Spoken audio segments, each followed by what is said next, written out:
Hello दोस्तों, स्वागत आपका है YouTube channel Awadh coaching class पर। जैसा आपको पता है कि हम लोग जियोग्राफी का पार्ट कवर कर रहे हैं और उसमें खासकर आज जो टॉपिक चल रहा है वो नदियाँ चल रही हैं। तो आज हम लोग नदियों को ही आगे कंटिन्यू करेंगे। अगर आपने पिछले वीडियो को आपने नहीं देखा तो आप पहले आप उसे जाकर देखें प्लेलिस्ट में, ताकि आपको ज़्यादा बेहतर समझ में आ जाए। तो आज हम लोग नदियों को टॉपिक कवर करेंगे और आज जो नदी होगी वो होगी सी, तो उसे हम लोग पढ़ें कौन सी, चिनाब नदी। ठीक है, चिनाब, चिनाब यानी कि अश्किनी जिसे बोलते हैं। ठीक है, तो भैया आज का हम लोग क्या होगा,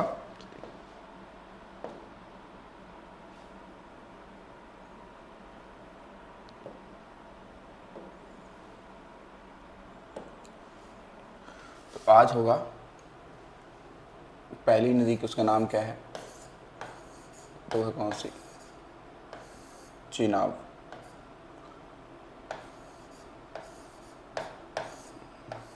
चिनाब नदी, या इसे ही कहते हैं हम लोग ऋग्वैदिक काल में अश्किनी। ठीक है, क्या बोलेंगे, अश्किनी, चिनाब या अश्किनी, अश्किनी भी कहते हैं इसे, लेकिन ये ऋग्वैदिक काल, ठीक है ना, ये ऋग्वैदिक काल की बात है। तो ऋग्वैदिक काल में चेनाब नदी को क्या कहते थे, तो कहेंगे अश्किनी कहते थे। क्या बोलते थे, अश्किनी कहते थे। अब ये जो नदी है ये निकलेगी किस राज्य से, या फिर किस दर्रे के पड़ोस से निकलेगी, या फिर कहाँ से इसका मिलन बिंदु है, क्योंकि ये नदी जो है ना, चेनाब नदी, ये जहाँ से निकलती है वो दो धाराओं में निकलती है। कितनी, दो धाराओं में निकलती है, एक चंद्र और एक भागा, एक चंद्र और एक भागा धाराओं के नाम से निकलती है। लेकिन ये हिमाचल प्रदेश में जाके कहाँ पर, केलोंग, केलोंग के पास एक जगह पड़ती है तलवंडी, ठीक है, या तांडी कहते हैं उसे, तांडी जगह पड़ती है, तो वहाँ पे नदी मिल जाती है, तो फिर वहाँ से इसे चंद्रभागा कहते हैं। और जैसे ही ये नदी जब जम्मू कश्मीर में प्रवेश करती है, कहाँ पर, जम्मू कश्मीर में प्रवेश करती है, तो फिर इसका नाम क्या हो जाता है, तो इसका नाम फिर चेनाब या अश्किनी हम लोग बोलते हैं इसे। ठीक है, तो देखिए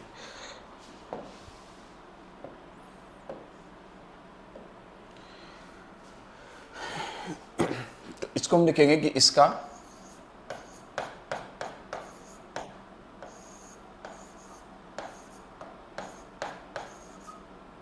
उद्गम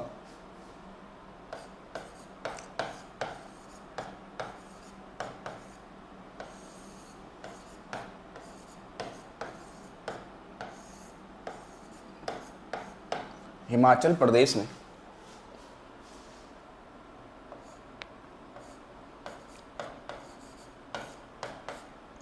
स्थित बाड़ा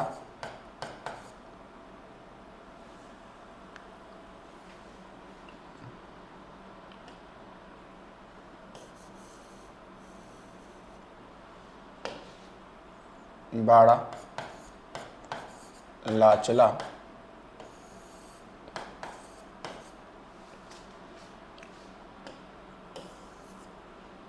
बाड़ा लाचला दर्रे के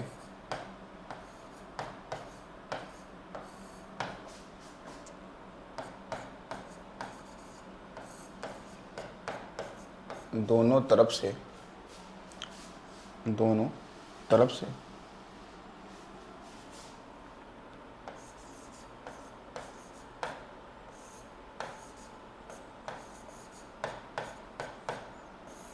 चंद्र व भागा,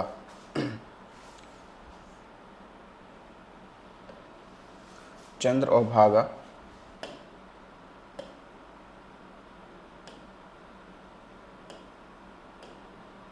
चंद्र और भागा नाम से। ठीक है,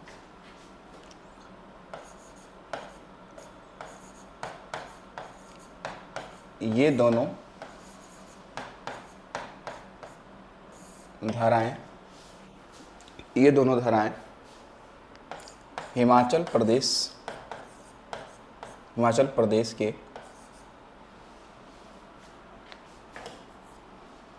हिमाचल प्रदेश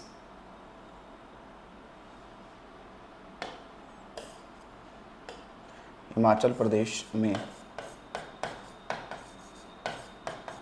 स्थित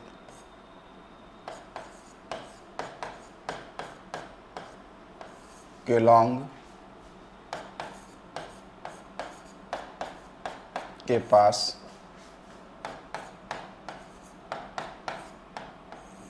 तांडी स्थान पर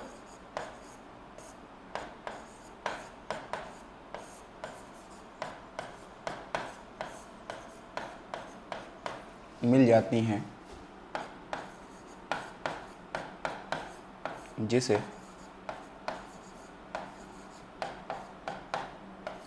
चंद्रभागा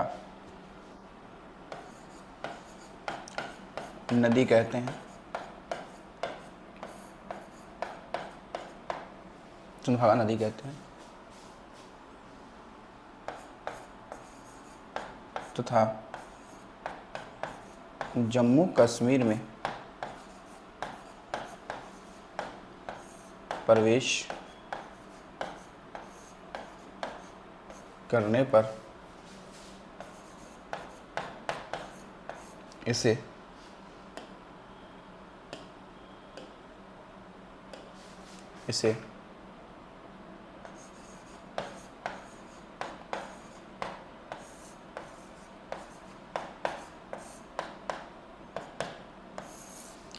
चेनाब नदी कहते हैं।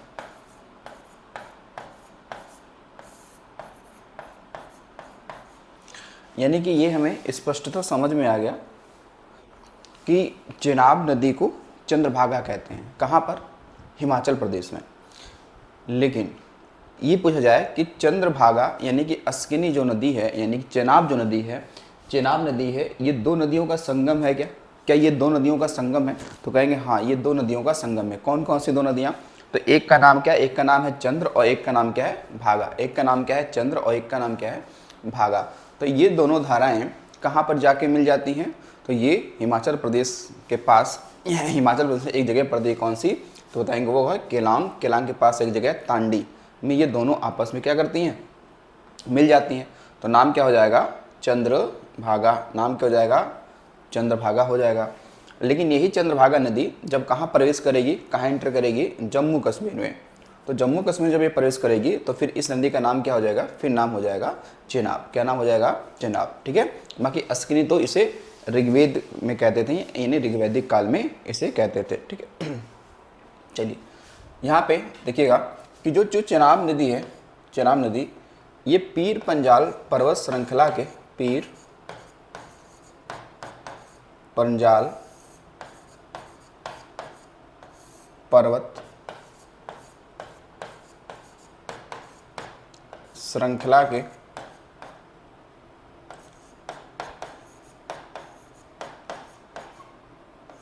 समानांतर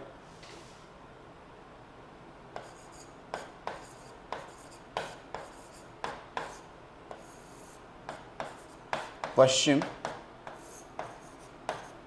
दिशा में कुछ दूरी तक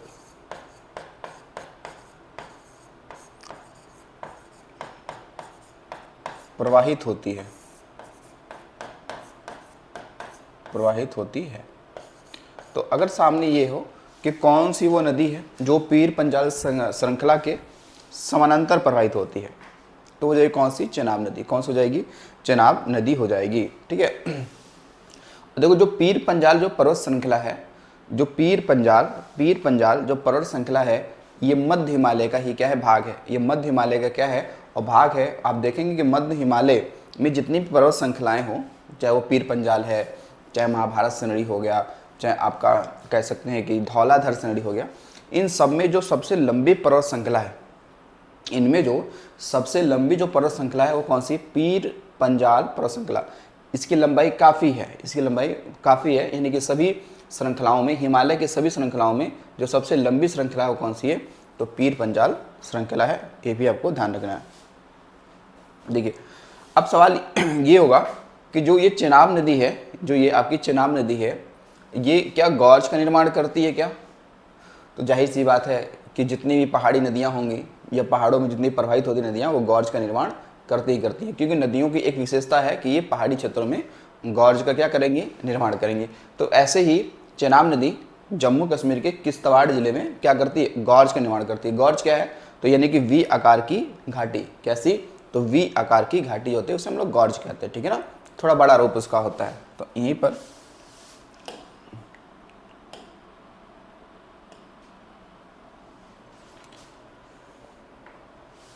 लिख लेंगे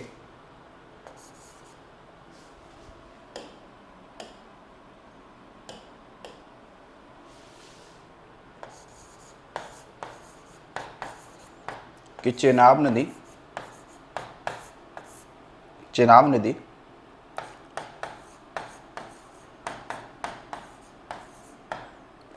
किश्तवाड़ में, किश्तवाड़ जम्मू कश्मीर का जिला है, किश्तवाड़ में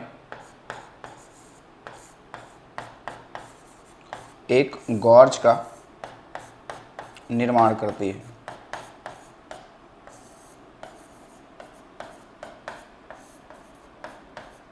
किसका निर्माण करती है, तो गॉर्ज का निर्माण करती है, ठीक है। गॉर्ज, किश्तवाड़ कहाँ पड़ेगा, तो ये जम्मू कश्मीर का क्या है, आपका एक जिला है, ठीक है। चलिए दूसरे पेज पे आते हैं। अब देखिए चेनाब नदी पर कई सारे आपके परियोजनाएं हैं, ठीक है। तो यहाँ हम लिख सकते हैं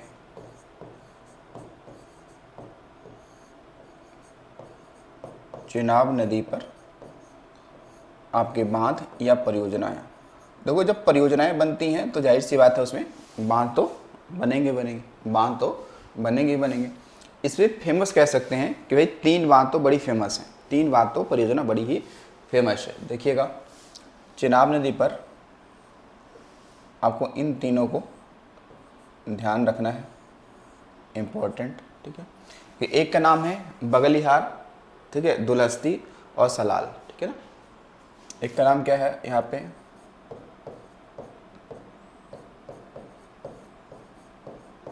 बगलिहार, ठीक है। इसे बांध या परियोजना कह सकते हैं, परियोजना या फिर बांध, ठीक है। फिर आपका कौन सा है, दुलहस्ती,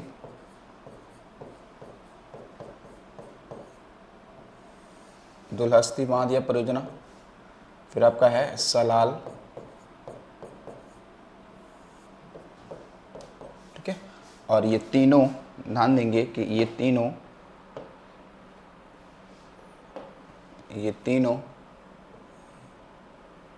ठीक है, ये तीनों कहाँ पे हैं, तो ये तीनों मिलेंगे आपके कहाँ पे, जम्मू कश्मीर में।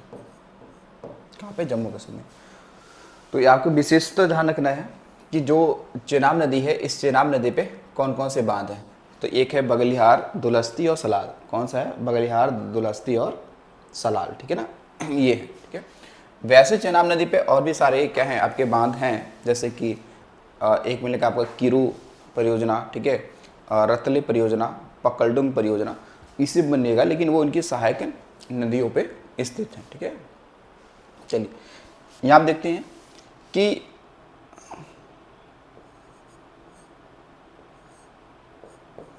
कह सकते हैं कि दुनिया का सबसे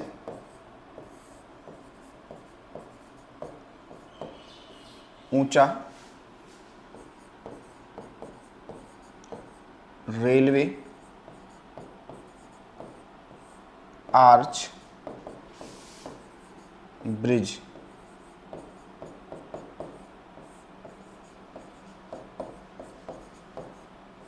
इसी नदी पर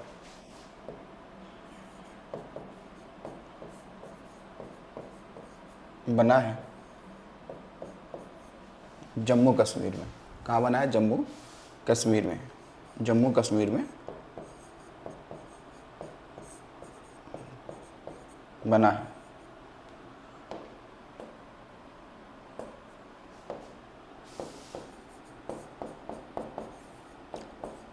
जिसकी ऊंचाई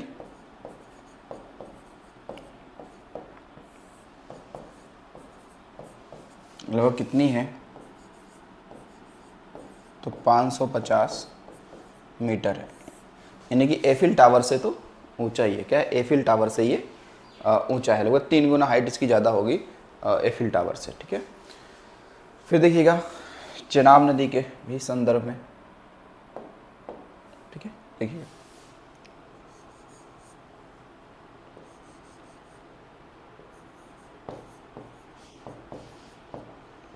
चेनाब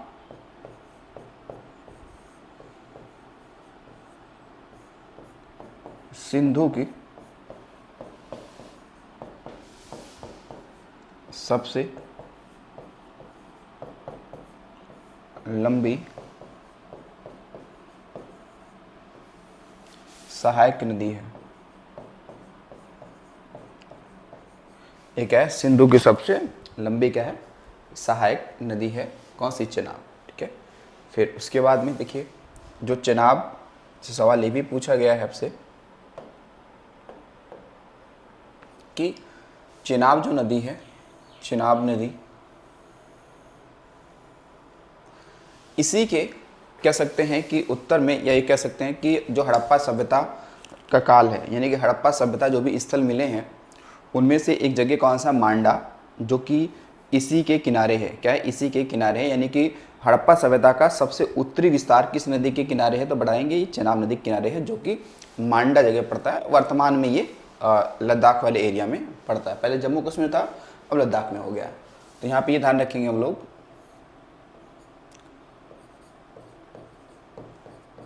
कि हड़प्पा सभ्यता का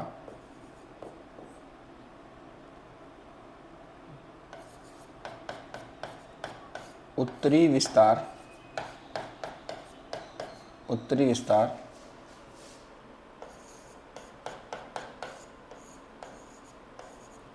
इसी नदी तट पर है, ठीक है। और इसका नाम क्या है, जो वो जगह है, ठीक है, जो वो जगह है उसका क्या नाम है, तो उसका नाम है मांडा, ठीक है, मांडा। और वर्तमान में ये कहाँ पे है, ये लद्दाख वाले क्षेत्र में है, ठीक है, कहाँ पे है, मांडा। पहले ये जम्मू कश्मीर था, अब कहाँ हो गया, ये लद्दाख में हो गया, ठीक है। तो ये आपको ध्यान रखना है। तो हड़प्पा सभ्यता का जो उत्तरी विस्तार है वो इसी नदी तट पर है, मांडा, जो कि कहाँ पे है, लद्दाख में। कहाँ हो जाएगा, लद्दाख में हो जाएगा, ठीक है। अच्छा, इसके बाद देखिएगा एक पॉइंट आपको और भी ध्यान रखना है इस चीज़ में, सवाल ये पूछा जाएगा कि ये जो नदी है ये कितने राज्यों में या प्रदेशों में प्रवाहित होती है। तो इसका प्रवाह केवल दो ही में है, एक तो जहाँ से निकलती है, हिमाचल प्रदेश से निकलती है, और दूसरा जम्मू कश्मीर में, ठीक है। तो इस नदी का अगर देखेंगे जो प्रवाह है, प्रवाह ये केवल दो राज्यों में है, एक तो जहाँ से निकलती है यानी हिमाचल प्रदेश, और दूसरा जहाँ भी इसका विलय कह सकते हैं अंतिम रूप से भारत में बहती है, कहाँ से, जम्मू कश्मीर में। तो दो ही राज्यों में इसका प्रवाह है, ठीक है। चलिए, तो एक नदी कंप्लीट हो गई, कौन सी हमारी, तो हो गई चेनाब, कौन सी हो गई, चेनाब कंप्लीट हो गई। अब चलते हैं आगे, होगा रावी नदी, कौन सी पढ़ेंगे हम लोग, रावी नदी के बारे में पढ़ने वाले हैं, ठीक है।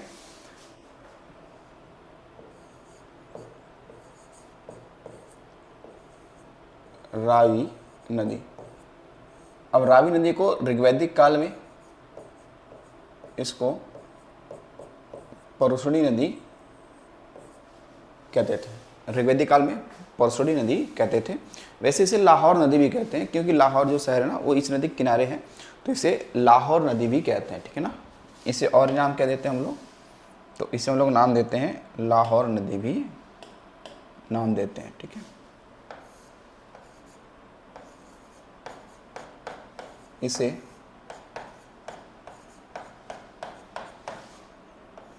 लाहौर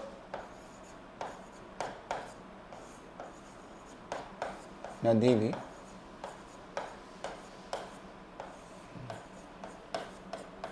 कहते हैं,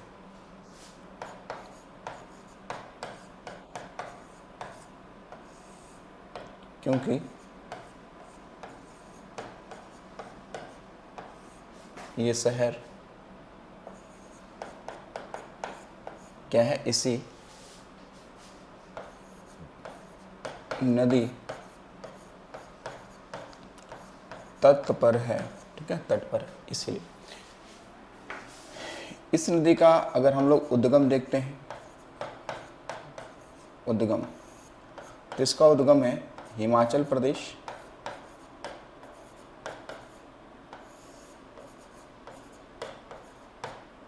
हिमाचल प्रदेश में स्थित रोहतांग दर्रे के पास से। कहाँ से? रोहतांग दर्रे के पास से स्थित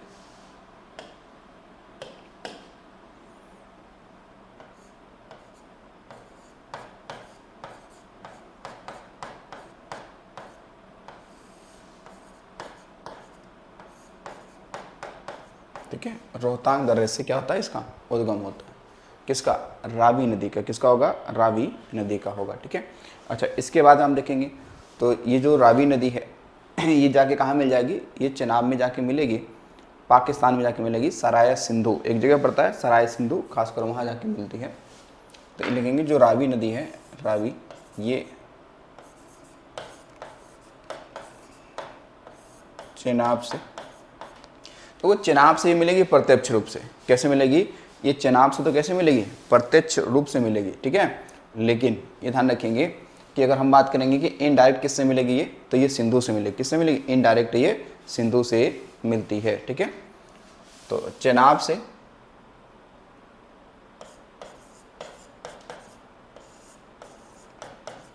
मिल जाती है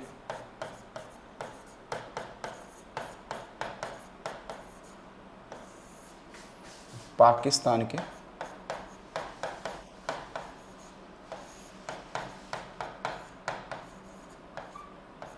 सराया सिंधु स्थान पर। ठीक है। अब ये जो रावी नदी है, पूछा गया सवाल है कि ये एक चंबा क्या पड़ता है आपका? जिला पड़ता है। कहाँ पे? या चंबा घाटी भी कह सकते हैं। ये पड़ता है कहाँ पे? हिमाचल प्रदेश में। तो अगर आ जाए कि चंबा घाटी से कौन सी नदी होकर गुजरती है, कौन सी नदी होकर गुजरती है, तो वो नदी कौन सी है? रावी नदी। ठीक है। तो ध्यान रखिएगा कि हिमाचल प्रदेश के चंबा घाटी से ये क्या होती है? तो ये प्रवाहित होती है। चंबा घाटी से क्या होती है? प्रवाहित होती है। ठीक है। अब देखिए ये जो रावी नदी है, इस रावी नदी कि कह सकते हैं कि इस पे आपके दो बड़ी बांध हैं। ठीक है। दो क्या है आपके? बांध हैं, यानी कि डैम है। ठीक है। दो क्या है आपके? यहाँ पे देखो डैम है, दो यहाँ पे बांध है। दोनों बड़े इंपॉर्टेंट हैं। कौन कौन से? एक का नाम है चमेरा बांध और एक का नाम क्या है? ठीन बांध। ठीक है। ध्यान रखिएगा। एक कौन सा है आपका?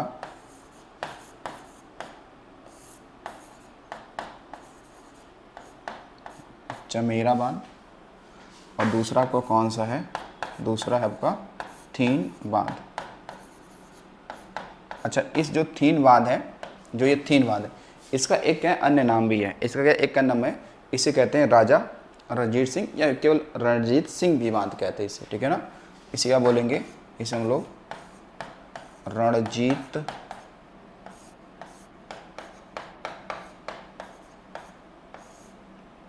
रणजीत सिंह भी बांध इसे हम लोग कहते हैं। ठीक है।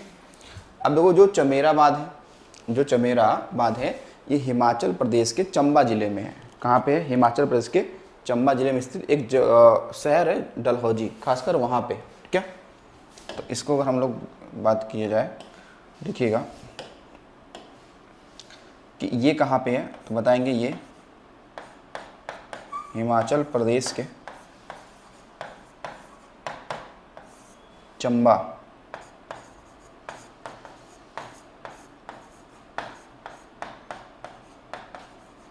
जिले में स्थित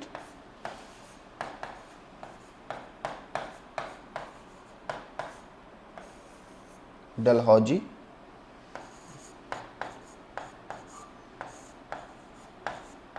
शहर में। ठीक है। तो इससे एक चीज़ और आपको क्लियर हुआ कि जो डलहौजी अगर पूछ ले, कभी भी सवाल नॉर्मली पूछ लेता कि डलहौजी शहर किस राज्य में है, तो कहाँ बताएंगे हम लोग? हिमाचल प्रदेश में, ठीक है।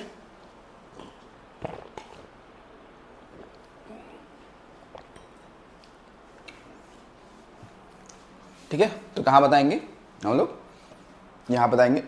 देखिए चमेरा चंबा जिले में हो जाएगा, ठीक है।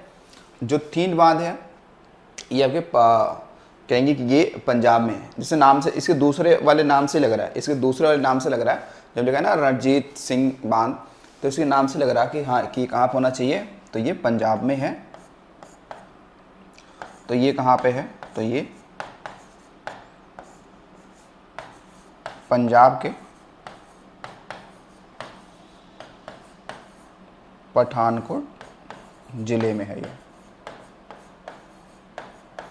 तो ये भारत वाला जो पंजाब है ना उसकी बात कर रहे हैं, भारत वाला जो पंजाब है वहाँ पे ये, ठीक है, ये स्पेशली वहाँ पे है, ठीक है। रावी नदी ये हो गया। अब देखते हैं इसके दूसरे भैया पेज पे चलते हैं, दूसरे पेज चलते हैं।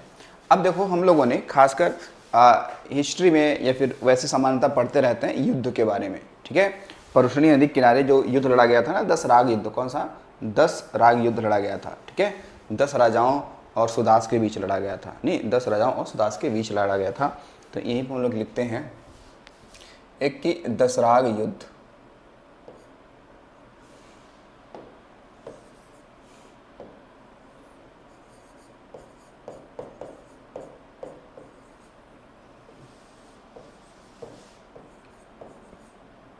दसराग युद्ध। तो दसराग युद्ध ध्यान रखेंगे कि ये परसुड़ी या रावी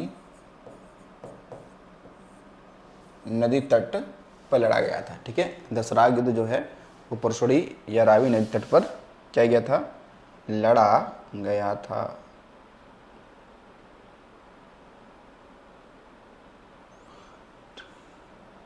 ठीक है, तो देखिए तो दसराग युद्ध किस किस के बीच में लड़ा गया था।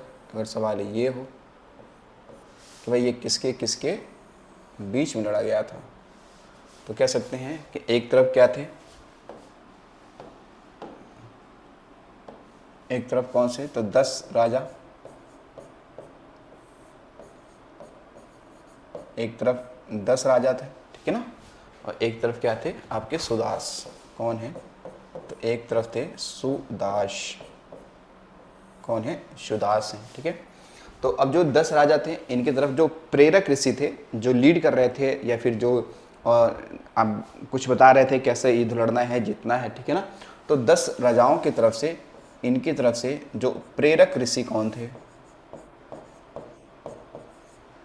प्रेरक ऋषि की अगर बात करते हैं तो प्रेरक ऋषि इनके तरफ से कौन थे, तो थे विश्वामित्र, कौन थे,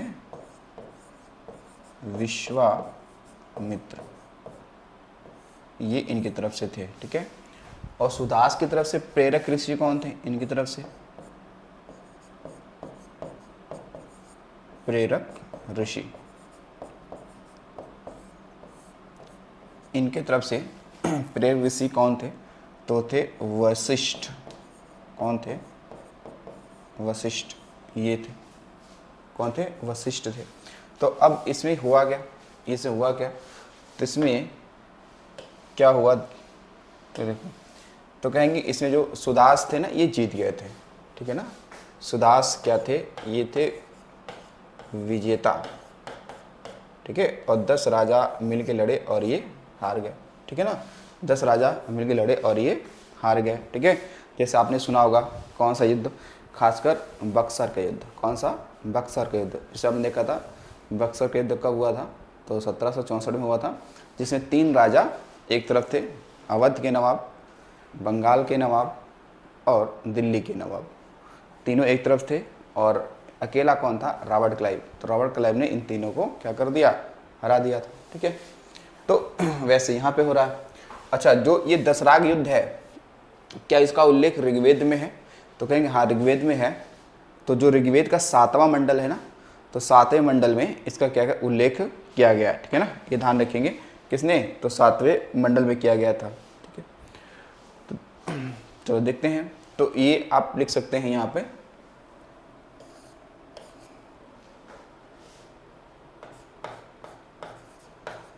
कि ऋग्वेद के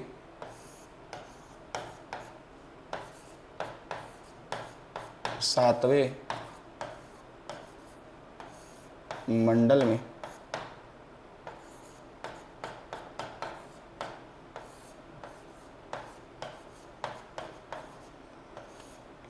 इसका उल्लेख है। किसका? दशराग युद्ध का क्या है उसमें उल्लेख किया गया। ठीक है, उसके अलावा एक चीज़ भी ध्यान रखना है कि हमने पढ़ा है जवाहरलाल नेहरू के बारे में कि वही कब 31 दिसंबर 1929 को इन्होंने क्या किया था कि रावी नदी के तट पर मध्य रात्रि में इन्होंने तिरंगा फहरा को, जो आपका जो तिरंगा है हमारा झंडा, उसको फहराया था। ठीक है, तीन ध्यान रखिएगा कि रावी नदी तट पर जे.एल. नेहरू ने मध्य रात्रि को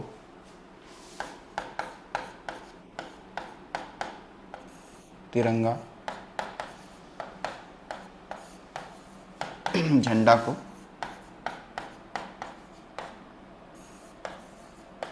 फहराया था। कब? तो 31 दिसंबर 1929। ठीक है ना, 1929 को। तो ये आपको ध्यान रखना है। तो ये रावी नदी ही वो थी। ठीक है ना, और आपने देखा था लाहौर अधिवेशन 1929 में ही हुआ था। ठीक है ना, 1929 में हुआ था। इसके अलावा आप देखेंगे तो हम लोग ये कह सकते हैं इसका प्रवाह कितने राज्यों में है। तो इसका प्रवाह तो 3 राज्यों में होना चाहिए। कितने? 3 राज्यों में। एक तो जहाँ से ये निकलती है, कहाँ से? हिमाचल प्रदेश से ये निकलती है।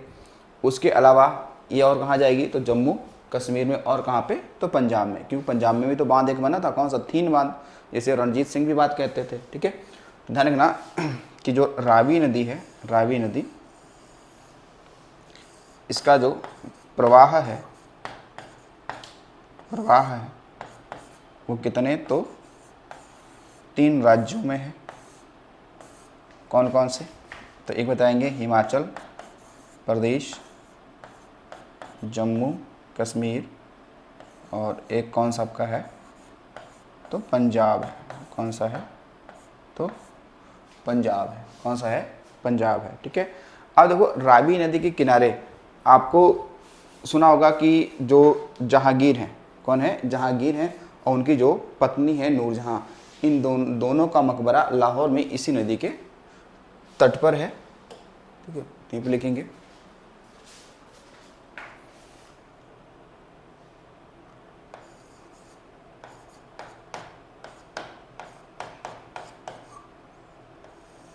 कि जहांगीर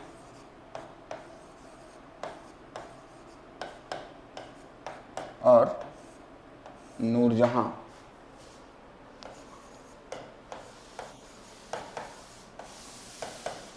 का मकबरा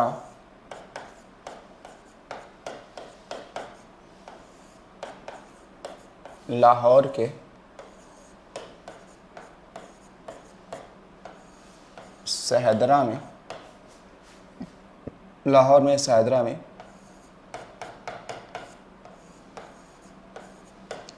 इसी नदी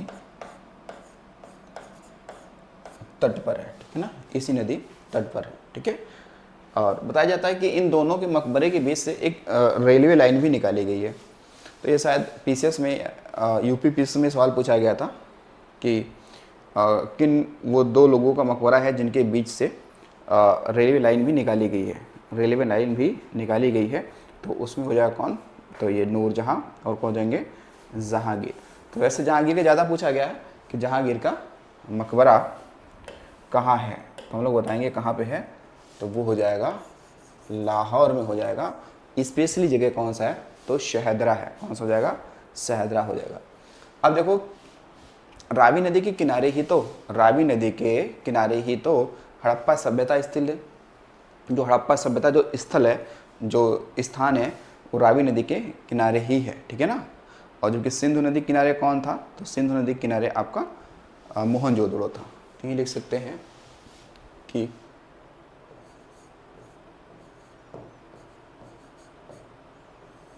हड़प्पा स्थल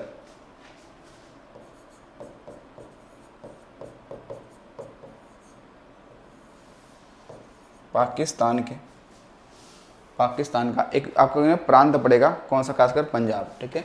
तो हड़प्पा स्थल पाकिस्तान के पंजाब प्रांत में स्थित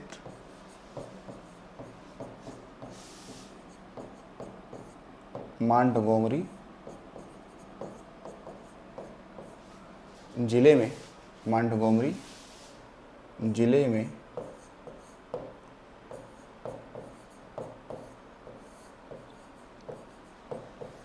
रावी नदी के,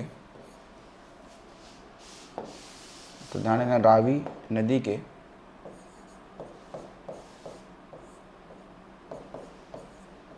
बाएं तट पर, ठीक है ना, कहाँ पर, तो बाएं तट पर स्थित है, ठीक है, बाएं तट पर स्थित है। ये सवाल आपको ध्यान रखना है, ठीक है, क्योंकि आप देखेंगे तो जो भारतीय पुरातत्व सर्वेक्षण के जो महानिदेशक थे जॉन मार्शल के, कह सकते हैं कि निर्देशन पर 1921 में दयाराम साहनी ने इसका क्या किया था, उत्खनन कार्य किया था, ठीक है ना। तो अगर ये बात की जाए, जो हड़प्पा स्थल है, हड़प्पा स्थल, इसके संदर्भ में ये आपको ध्यान रखना है होगा क्या, कि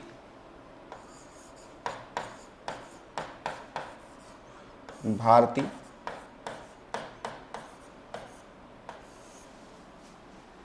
पुरातत्व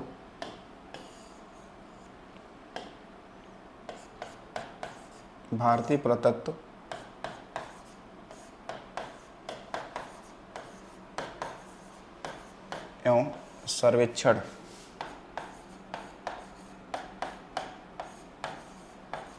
विभाग के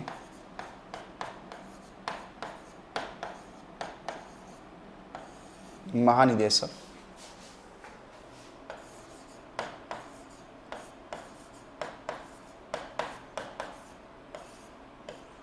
जॉन मार्शल के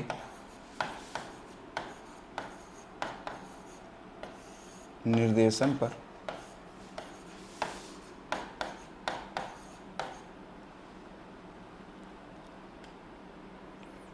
दयाराम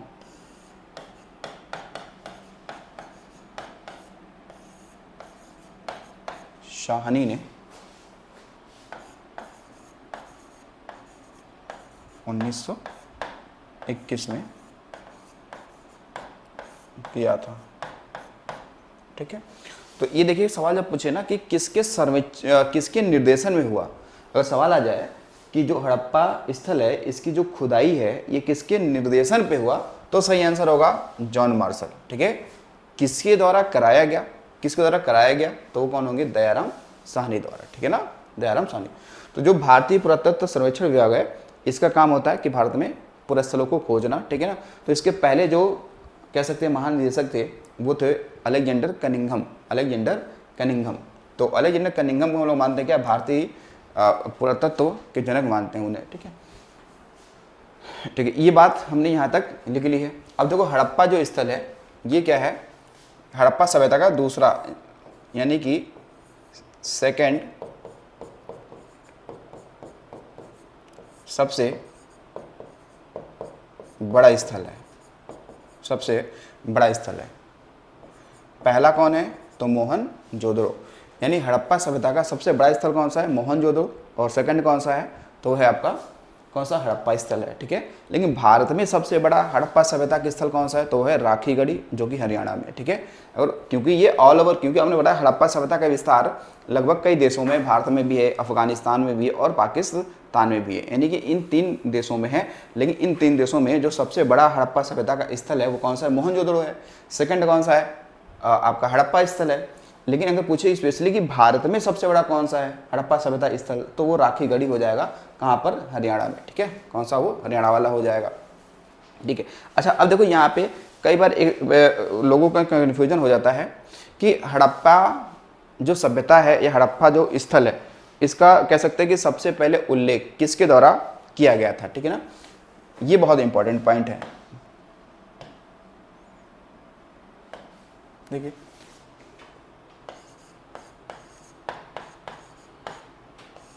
हड़प्पा का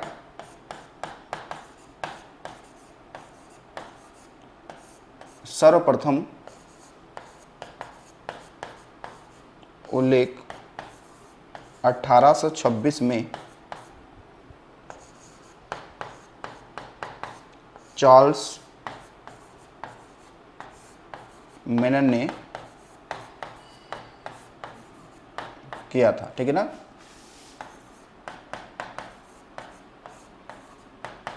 इसके बाद 1856 में 1856 में जो कह सकते हैं कि जो दो लोग थे, एक का हम लोग नाम देते हैं जॉन ब्रंटन और विलियम ब्रंटन, ये दोनों भाई थे। जब कराची से लाहौर के बीच में, या कह सकते हो लाहौर से कराची के बीच में जब रेलवे लाइन बिछाई जा रही थी, उस समय भी उल्लेख किया गया था। ठीक है ना, तो चार्ल्स मेनन ने किया था। इसके बाद 1856 में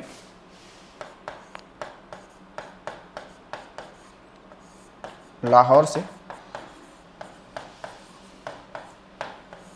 कराची के बीच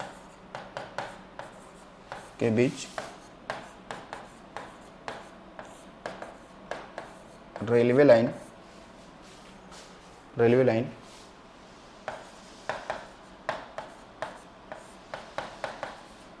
बनाते समय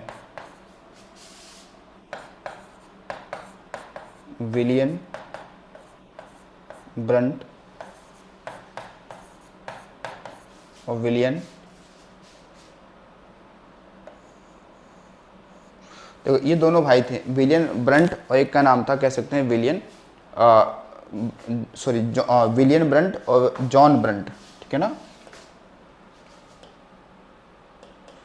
विलियम ब्रंट और कौन होंगे?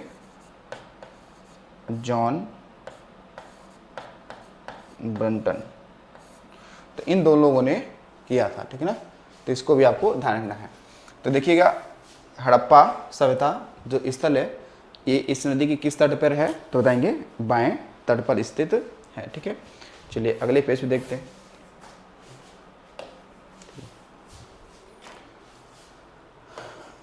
कि रावी नदी तट पर ही क्या मिलेगा? करतारपुर साहिब मिलेगा। क्या मिलेगा? करतारपुर साहिब मिलेगा, जो कि पाकिस्तान के नरोवल जिले में स्थित है। कहाँ पे? तो रावी नदी तट पर। ठीक है, क्या मिलेगा? तो करतारपुर, ये सिख धर्म का पवित्र स्थान है, गुरु नानक से संबंधित है ये। तो करतारपुर साहिब, करतारपुर साहिब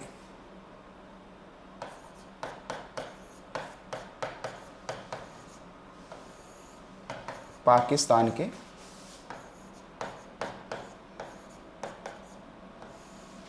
नरोवल जिले में स्थित है। ठीक है, नरोवल जिले में स्थित है। तो अगर पूछे करतारपुर साहिब, करतारपुर कॉरिडोर या साहिब की बात करें तो ये पाकिस्तान में है। और ये किसके लिए भाई फेमस है, क्यों? तो ध्यान रखना, जो करतारपुर आपका साहिब है,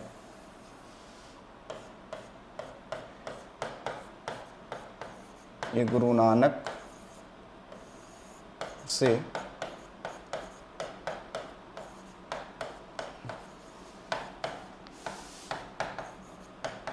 संबंधित स्थान है।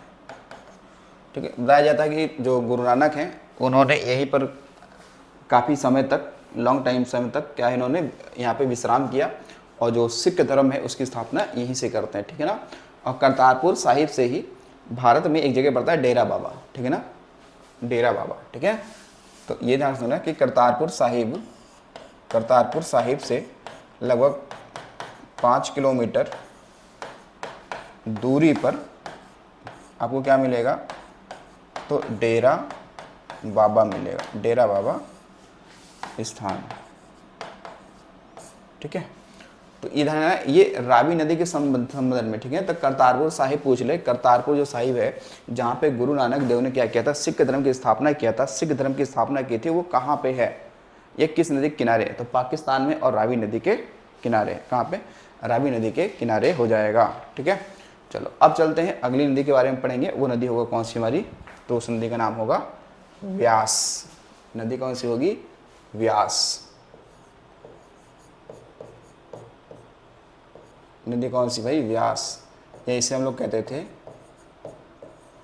विपाशा भी नदी कहते थे। कब, तो ऋग्वैदिक काल में। कब कहते थे, तो ऋग्वैदिक काल में कहते थे। ठीक है, चलो अब आते हैं इसके बारे में देखते हैं। देखो जो व्यास नदी है इसका उद्गम जो हिमाचल प्रदेश में रोहतांग दर्रा है ना, तो रोहतांग दर्रे के पड़ोस में एक व्यास कुंड पड़ता है। कौन सा, व्यास कुंड। तो व्यास कुंड से इस नदी का उद्गम होने के कारण इस नदी का नाम क्या रखा है हमने, व्यास कुंड, व्यास नदी रखा है। अच्छा व्यास क्यों रखा है, तो पता है अब जो ऋषि व्यास थे, कौन, ऋषि व्यास, जिनके शायद जयंती पर हम लोग गुरु पूर्णिमा या गुरु पर्व मनाते हैं। ठीक है, तो गुरु पूर्णिमा मनाते हैं हम लोग। तो जो व्यास, जो ऋषि व्यास हैं, तो ऋषि व्यास का जो तपोस्थली है वो वही कुंड था जिस कुंड के किनारे किया था, इसलिए इस कुंड का नाम क्या पड़ा, व्यास कुंड पड़ा था। ठीक है, तो इस नदी का अगर पूछा जाए उद्गम की, अगर ये लोग बात करें, ठीक है, उद्गम की बात करते हैं, उद्गम की बात करते हैं तो कहाँ पे होगा, तो बताएंगे ये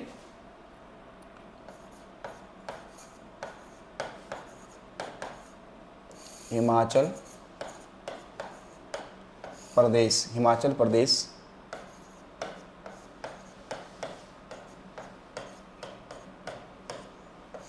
के रोहतांग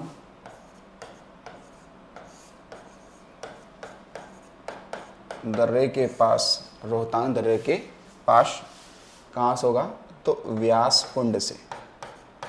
कहाँ से होगा, तो व्यास कुंड से।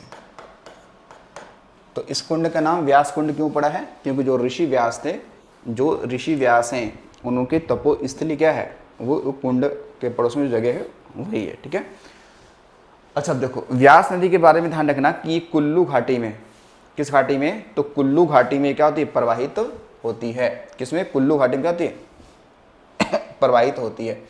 तो इसको जानना कि व्यास नदी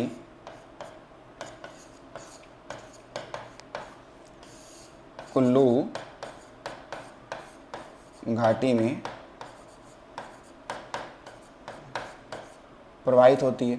और आपने एक चीज पहले आपने एक चीज पढ़ रखा है, क्या पढ़ रखा है, पहले आपने एक चीज पढ़ रखा है कि जितनी भी नदियां होती हैं वो क्या करती, घाटियों का निर्माण करती हैं, लेकिन कैसी घाटी, तो वी आकार की घाटी। कैसी घाटी, तो वी आकार की घाटी, यानी कि जो ये कुल्लू घाटी है ये भी वी आकार की होगी, वी शेप में होगी। ठीक है ना, तो अगर सवाल पूछा जाए आपसे कि कुल्लू घाटी का निर्माण, क्या पूछा है, कुल्लू घाटी का निर्माण कौन सी नदी करती है, तो बता देंगे व्यास नदी करती है। कौन सी करती है, व्यास नदी करती है।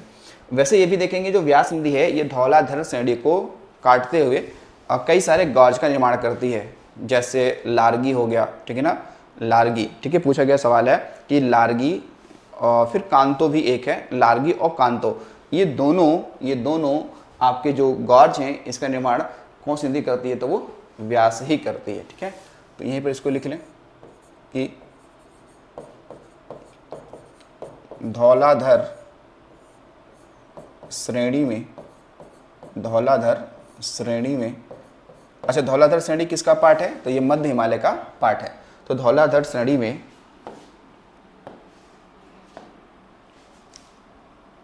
कांतो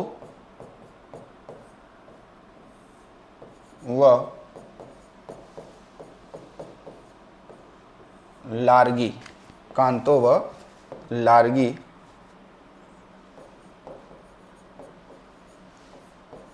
स्थान पर, और यही नाम ही है, ठीक है, गार्ज का ही नाम है।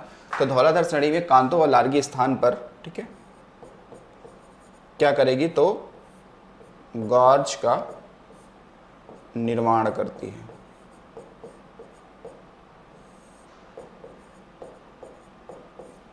गॉर्ज का निर्माण करती है। तो गॉर्ज क्या है, वी आकार की जो बड़ी घाटी होती है उसको हम लोग गॉर्ज कहते हैं, उसे क्या कहेंगे, गॉर्ज कहते हैं। ठीक है, तो व्यास नदी मैदानी भागों में कहाँ से प्रवेश करती है, क्योंकि ये आएगी कहाँ, हिमाचल प्रदेश से, और हिमाचल प्रदेश से जब आएगी तो ये पंजाब में आकर किससे मिल जाएगी, सतलज से मिल जाएगी। तो पंजाब में, क्योंकि पंजाब तो पहाड़ी एरिया नहीं है, बहुत ही कम एरिया है, लेकिन देखेंगे तो मैदानी एरिया, पंजाब का एरिया कैसा है, मैदानी एरिया है। तो पंजाब में एक जिला पड़ता है होशियारपुर। ठीक है, होशियारपुर।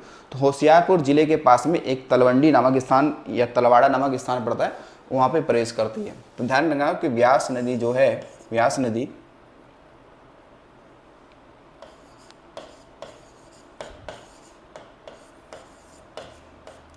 पंजाब के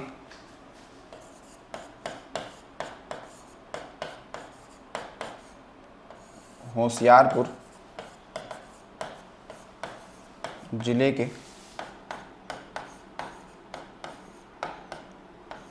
तलवाड़ा स्थान से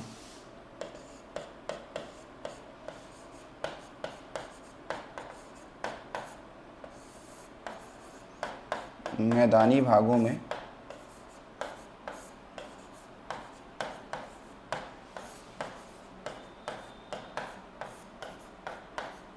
प्रवेश करती है। कहाँ पे, मैदानी भागों में प्रवेश करती है।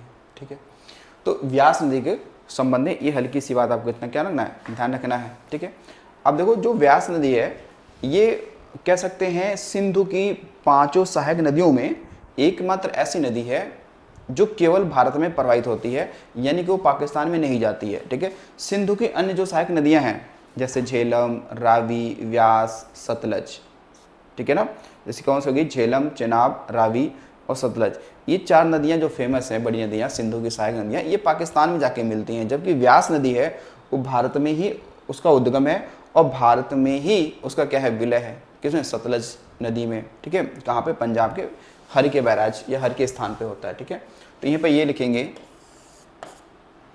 कि पंच नद में एकमात्र नदी जिसका प्रवाह केवल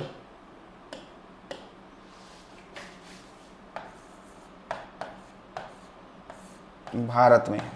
ठीक है, और ध्यान रखना भारत में ही केवल, क्योंकि ये हिमाचल प्रदेश में प्रवाहित होगी, उसके बाद में ये कहाँ जाएगी, तो पंजाब में, भारत वाला पंजाब। ठीक है, तो पंचनद में एकमात्र नदी जिसका प्रवाह केवल भारत में है, केवल क्या है भाई, भारत में है। ठीक है, केवल भारत में है इसका प्रवाह। ठीक है ना, और व्यास नदी ध्यान रखेंगे कि ये कहाँ पर मिलेगी जाकर, तो ध्यान रखना व्यास नदी, व्यास नदी, व्यास नदी पंजाब के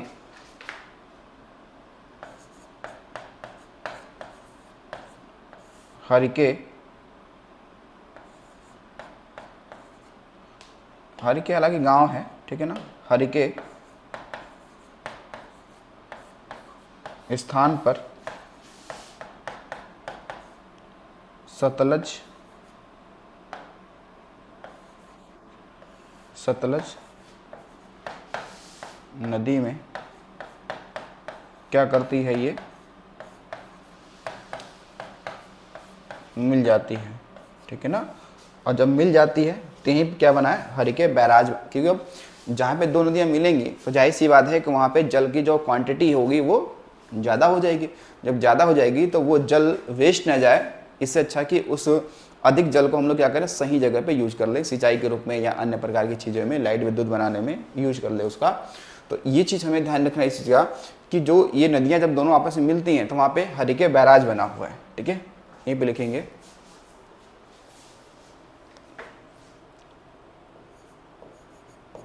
कि व्यास व सतलज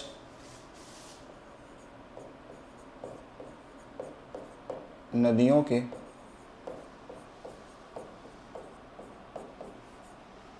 संगम पर नदियों के संगम पर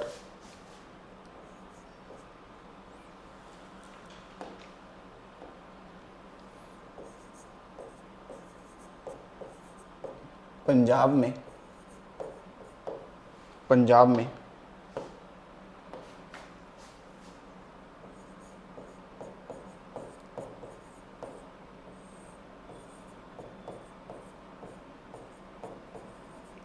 हरिके बैराज, कौन सा हरिके बैराज बना है?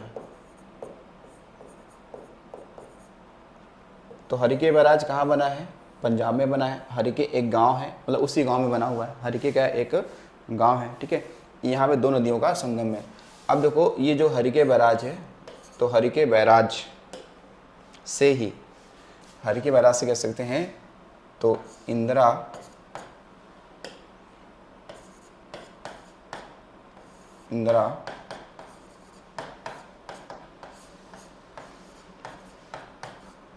गांधी नहर, इंदिरा गांधी नहर, ठीक है ना, राजस्थान के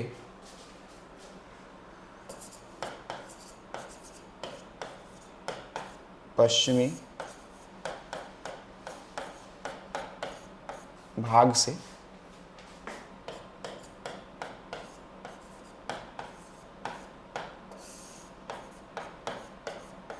सिंचाई हेतु निकाला गया है।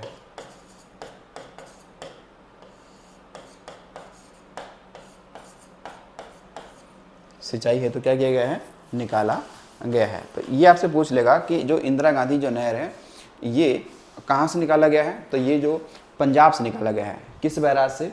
तो हरिके बैराज से। कहाँ से निकाला गया है? हरिके बैराज से निकाला गया है, ठीक है। और राजस्थान के कह सकते हैं कि पश्चिम का एरिया जैसा कैसा काफ़ी ज़्यादा वो सूखा है। कैसा एरिया है? काफ़ी ज़्यादा वो सूखा एरिया है, बहुत ही ज़्यादा क्या है वो सूखा एरिया है। तो वहाँ पे पानी की हमेशा क्या रहती है? कमी रहती है। क्या रहती है? कमी रहती है। तो इसलिए इसको निकाला गया है। अब जो इंदिरा गांधी नहर है, इंदिरा गांधी जो नहर है ये भारत की क्या है? सबसे लंबी नहर है। जो इंदिरा गांधी नहर है, ये इंदिरा गांधी नहर ये भारत की क्या है? सबसे लंबी नहर है। और कब ये बना था? तो लगभग 1958 में क्या हुआ? इसका निर्माण होता है। कब? 1958 में। तो इसके अंदर ना कि ये भारत की क्या है? सबसे लंबी नहर है, ठीक है। और इसका जो निर्माण की बात करेंगे, निर्माण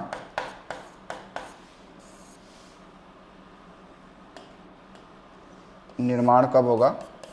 तो वही मार्च 1958 में, मार्च 1958 में इसका निर्माण होता है। हालांकि इसका पहले नाम कुछ और था। इसका नाम था राजस्थान नहर नाम था। ये भी नाम कहते थे, राजस्थान नहर इसे पहले कहते थे। या फिर हम यदि कहते हैं तो राजस्थान की मरुगंगा भी कहते हैं, ठीक है। तो ये जो इंदिरा गांधी नहर है इसको हम लोग क्या कहते हैं? इसे कहते हैं राजस्थान की मरुगंगा, मरुगंगा भी कहते हैं।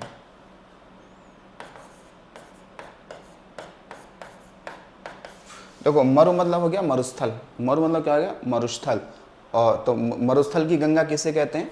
तो कहते हैं इंदिरा गांधी नहर को। किसे कहते हैं? इंदिरा गांधी नहर को, ठीक है ना। तो हालांकि पहले इसे राजस्थान नहर कहते थे, बाद में 1984 के आसपास में इसका नाम बदल दिया गया था, ठीक है ना। 1984 के आसपास इसका नाम बदल दिया गया था, ठीक है। इनको आपको ध्यान रखना। अच्छा अब देखिएगा, तो ये भी लिख सकते हो कि पहले इसे क्या कहते थे? राजस्थान नहर कहते थे। पहले से क्या कहते थे? राजस्थान नहर कहते थे। लेकिन हो गया क्या? 1984 में नाम क्या कर दिया गया? बदल दिया गया, ठीक है ना। और क्या नाम रखा गया? इंदिरा गांधी नहर रखा गया। क्या रखा गया? इंदिरा गांधी नहर रखा गया। अच्छा चलो अब देखते हैं। देखिएगा आपने सुना होगा, खासकर हिस्ट्री की बात करते हैं, हिस्ट्री में हम लोग बात करते हैं तो आप लोगों ने हिस्ट्री में ये सुना होगा कि जो सिकंदर था, सिकंदर महान, उसने क्या किया था कि 326 ईसा पूर्व में भारत में आक्रमण किया। और उसने क्या किया कि सिंधु वाले क्षेत्र, मतलब सिंधु नदी को पार किया, उसकी सेनाओं ने सिंधु नदी को पार करके जीत लिया, ठीक है। झेलम को भी जीत लिया वाला क्षेत्र, फिर चेनाब वाला क्षेत्र भी जीत लिया, ठीक है। रावी वाला भी क्षेत्र जीत लिया, ठीक है ना। जब व्यास नदी के पार आने की बात हुई तो उसकी सेना बहुत ज़्यादा थक गई थी, तो सिकंदर की सेनाओं ने व्यास नदी को पार करने से मना कर दिया। इसलिए हम लोग मानते हैं कि जो सिकंदर है उसकी जो भारत में अंतिम या कह सकते हो सबसे पूर्वी जो सीमा थी वो कौन थी, तो वो व्यास नदी ही थी, ठीक है ना। वो क्या थी, व्यास नदी ही थी। तो भारत में सिकंदर का आक्रमण का जो अनुमानित जो कह सकते हैं जगह है वो व्यास नदी तक ही सीमित था, उसके आगे नहीं ये पहुंचा था, ठीक है। तो यहाँ पे लिख सकते हैं कि 326 ईसा पूर्व में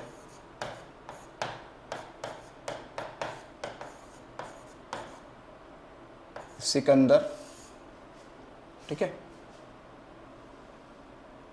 326 ईसा पूर्व में सिकंदर की भारत में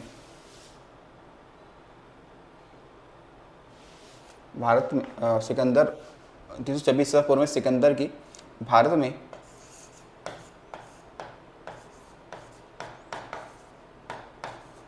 आक्रमण की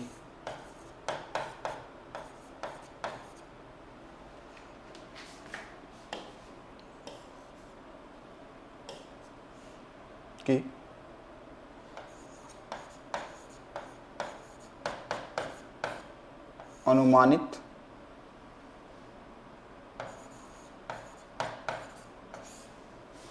पूर्वी सीमा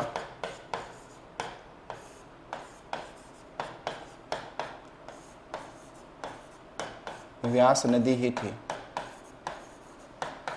ठीक है। तो ये ध्यान रखिए कि व्यास नदी को, ठीक है, क्या ध्यान रखेंगे भैया, व्यास नदी को सिकंदर की सेना ने पार करने से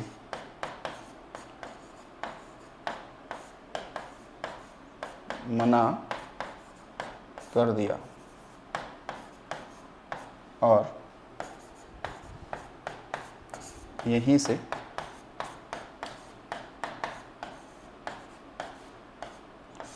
सिकंदर वापस चला गया।